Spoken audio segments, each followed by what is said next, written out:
Someone is driving with you. A car passes in the opposite direction. It's gone in less than a second, and before the sound has even faded, the person next to you says, without looking up, without hesitation, 1987 Buick Riviera. Third generation. That one still has the original wire wheels. You didn't even see the color. And the strange part isn't that they knew. The strange part is that they weren't even trying. It came out the way a person says it's raining when they glance out a window. Automatic. Effortless, like the information was already sitting there, waiting to be confirmed rather than discovered. This is worth slowing down for, because that moment, that instant, frictionless identification is not a party trick.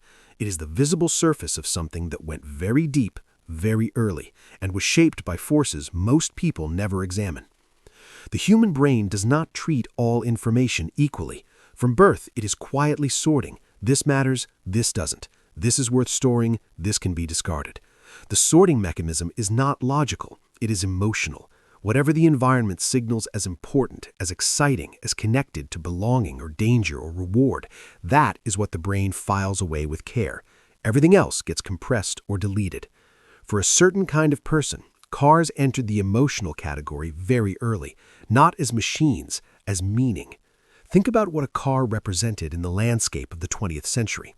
It was not simply transportation. It was the physical shape of freedom. It was what a father worked overtime to afford.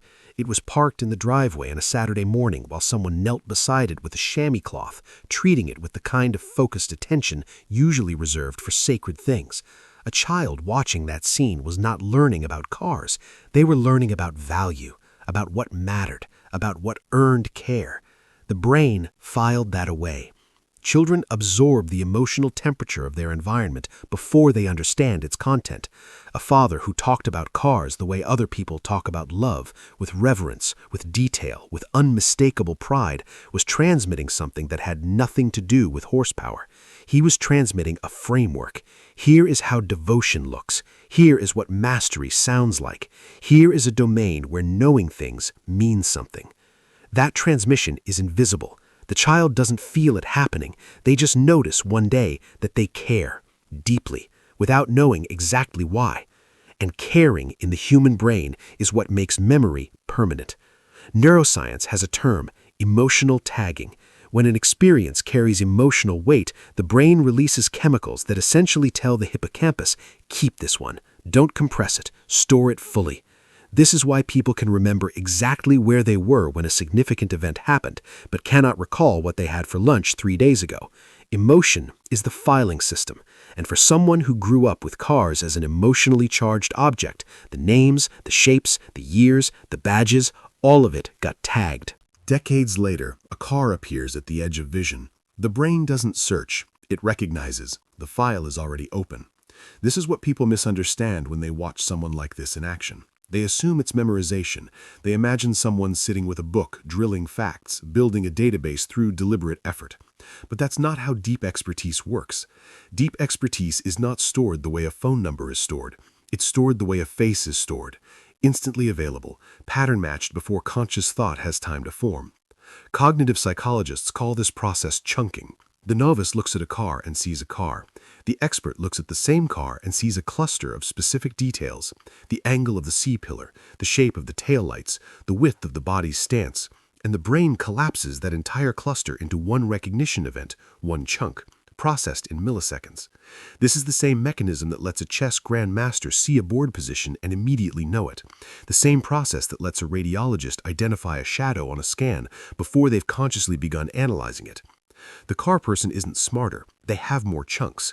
And they built those chunks not through studying, but through years of paying attention because they wanted to, because it felt good. That feeling is important.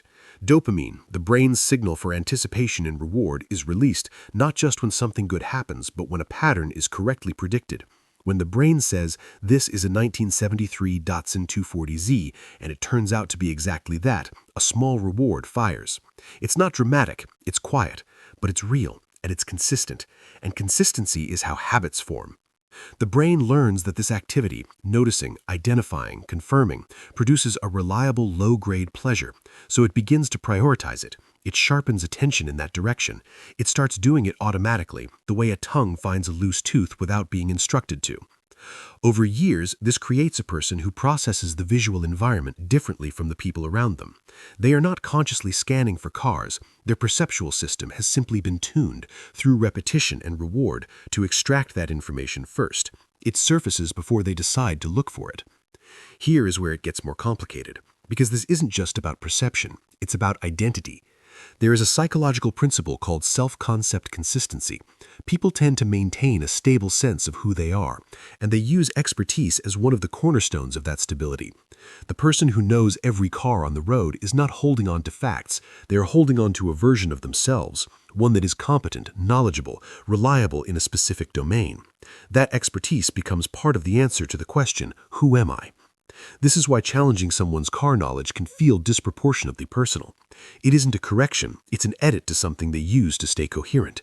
The knowledge isn't decoration, it's structural. And it connects to something broader. Human beings need to feel that their attention has been well spent, that the hours given to something were not wasted. Expertise is the proof. When someone can glance at a vehicle and name it without effort, they are not just demonstrating knowledge, they are validating a lifetime of noticing. The years of looking, absorbing, caring, they produced something real, something no one can take away, something that works every single time a car passes. That's not trivial. In a world where most skills become obsolete, where jobs change and technologies shift and the ground keeps moving, embodied knowledge stays. The ability to see what others can't see, to know what others don't know, in even a narrow domain, provides something psychologically irreplaceable. It provides competence that is portable and permanent. What people on the outside often see is obsession. What they're actually watching is someone who found an early emotional anchor, let their brain organize itself around it across decades of repetition and reward, and built a form of perception that most people will never develop, because most people never stayed interested in anything long enough. The car passes, the name comes out before the thought forms. That isn't just memory, that is what a mind looks like when it has spent years loving something, quietly, consistently, without needing anyone else to understand why. The person next to you wasn't recalling the Buick, they were being, for a fraction of a second, exactly who they've always been. If this video made you see car people a little differently, hit subscribe. Every week, this channel goes deeper into the psychology behind the behaviors everyone notices, but nobody explains. And one more thing, something has been on the mind lately. A car-themed merch store. Clean, minimal designs built around car culture and the psychology behind it. Stickers, apparel, prints, nothing loud. Just things a real car person would actually want. Drop a comment below. One word, yes or no, because that decision depends entirely on whether this community wants it.